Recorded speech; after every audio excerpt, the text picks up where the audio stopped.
Alright, today we're going to be talking about the Rapid Bike Evo. So this is sold in Europe, and there isn't a lot of information about it here in the US. I think there's like maybe a US dealer, but you'll see mainly the racing and the Evo model, so not too much on this little guy. So this is basically it right here.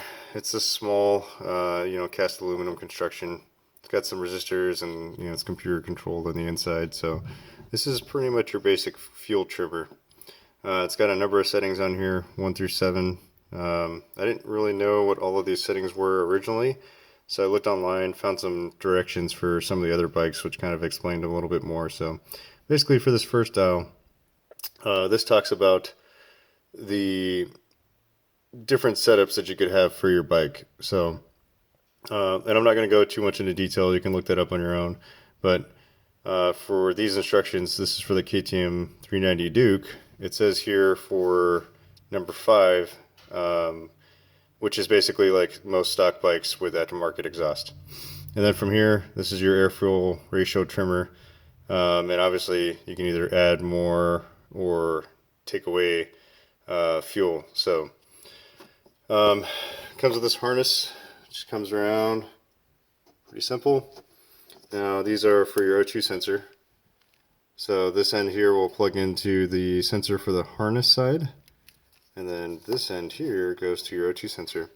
So once you disconnect it, you'll push it in, and as you're pushing in the O2 sensor, you're going to take this red part and start pushing it in with it. So you'll see like some set pins that are in there, and you can see how it's kind of got like a sideways slanted section on there. That's to help lock it in place.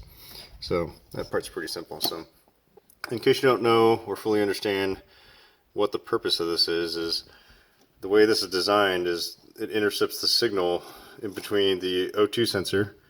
It'll come in, and obviously you'll kind of manually adjust it from here. And then when you do that, you modify the voltage or signal that's being outputted for the input for the ECU. So what that does is the ECU thinks that the O2 sensor is putting out less voltage, which will tell it to increase the amount of fuel, for example. And then the opposite is you can obviously make it more lean. So when that happens, what you can do on here, you have very minor or some controllability over it. So this is going to be pretty basic in terms of what modifications you can do. With mine, I have a KTM, and with it, I have just the Canon air filter. And using my Bluetooth adapter and my Torque app, I was able to look at the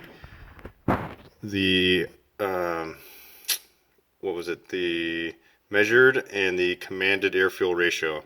So the measured air fuel ratio that I was getting was anywhere between 13.8 and all the way up to 15.1 air fuel ratio. So as you can see, 15's a little lean, and that's driving in like somewhat cold weather because it gets kind of cold in the morning in San Diego. So I'm sure it would be a little more leaner, especially during the hot days of San Diego. So that was my primary concern, was getting something that I can kind of help clean that up, and it's supposed to help out with the low to mid-range as well. Mainly because single cylinder thumpers and stuff like that, especially in first gear, are pretty rough. So this helps clean all that up. So some of the other stuff it comes with is obviously this backing plate. It's got some screws, some mounting Velcro. It's cool that it comes with this. It's a good size. I just made my own bracket, so I know it looks like garbage, but it works. It's cool with me. This is obviously the most important part that makes most of the power, which is this humongous sticker. It is ridiculous. It's bigger than the box itself. So yeah. Alright, so we're going to go ahead and work on putting this together. I can keep my finger out of the way. I know this isn't ideal, but I need to stick that on there so.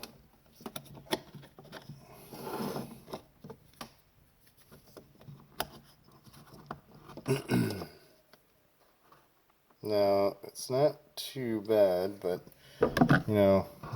I would be cautious as far as how many modifications you make and how many you're willing to use this with. Just because this little guy is only going to be able to do so much. Just going to tighten these little screws in.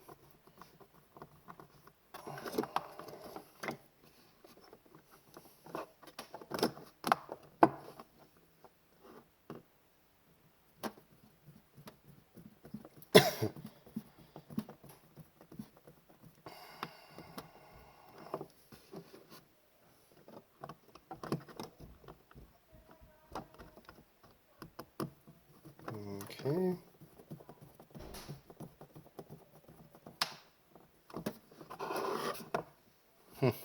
That's interesting. It's almost like it's bowed. No, it's recessed. I can see it. Okay. Now we're just going to tighten these up a little bit. It's got like a little lip on there. It's interesting why they designed it that way. Okay. Should be quick. Right there in the middle. I'm going to wait to do that one for when I line things up. So,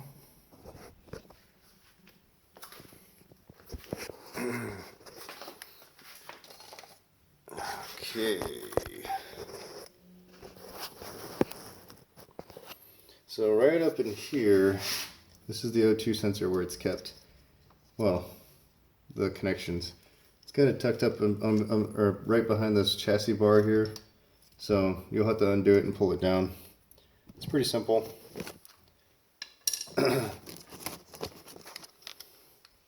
These will come over. And I'm just going to show you guys.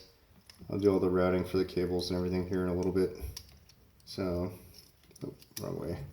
It's slotted right there. That goes in. Done just like that. Same with this side. Okay. And then from there, I'm going to mount my little plate that I made. And I have set on it. This doesn't interfere with anything or any writing. So I don't have any worries about that. This is exactly how I have my controller for my heated grips mounted on the other side as well. So we're just gonna snug that on there. That should be good. And then from there, just remove this Velcro. And this guy's gonna go right there. Make sure it's nice and tight. And then I'm gonna obviously route all this cable. I'll zip tie it together. Stick it in back behind here.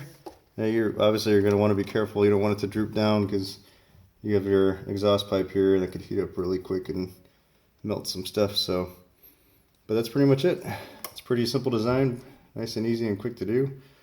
And thanks for watching. Until next time.